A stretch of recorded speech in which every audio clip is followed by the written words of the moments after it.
অৱতাৰ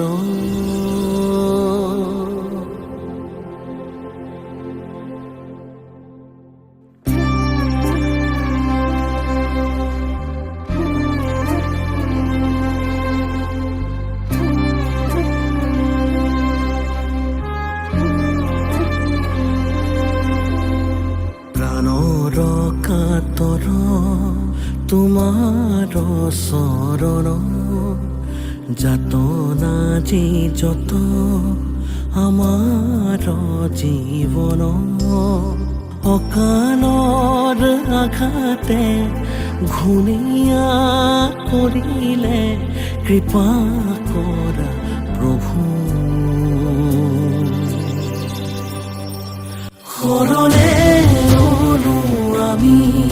কৰোণাময়ী তুমি কৰিয় অপৰাধ শত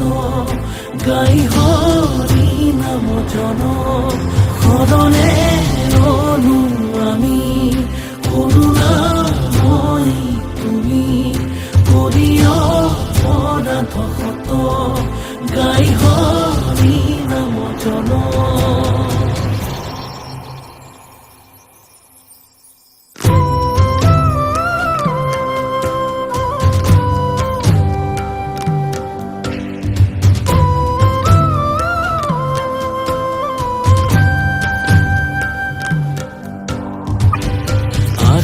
পাশে জীবনে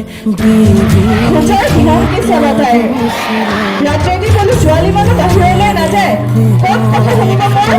মই চিধি কাপোৰ পিন্ধি ঘূৰি ফুৰোঁতে তাই লাজ নালাগে কোনোবাই চকু পকাই চালেহে কাম লাগি যায়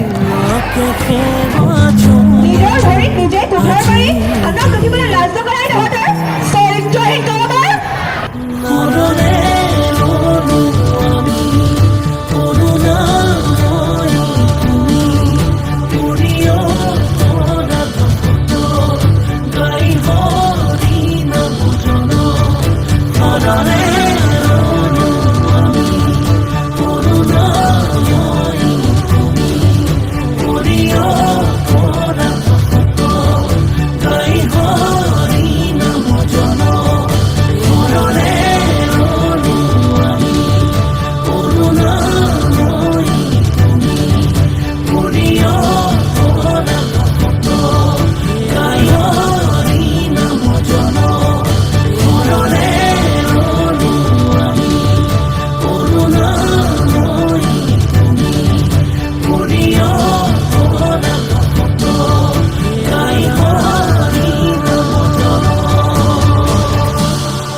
বেলি দুবাৰ পিছত নোলাবা ঘৰৰ পৰা নিপিন্ধিবা আঁঠুৰ ওপৰত কাপোৰ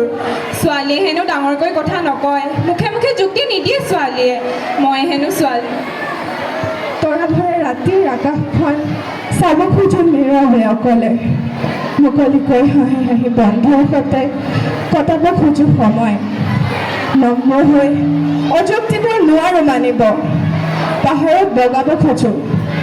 নদীৰ পানীৰ সোঁতৰ বিপৰীতে খেলিব খোজো ধমকি ৰওঁ মই হেনো ছোৱালী তথাপি কিন্তু নাৰী অনন্যা নাৰী অপৰূপা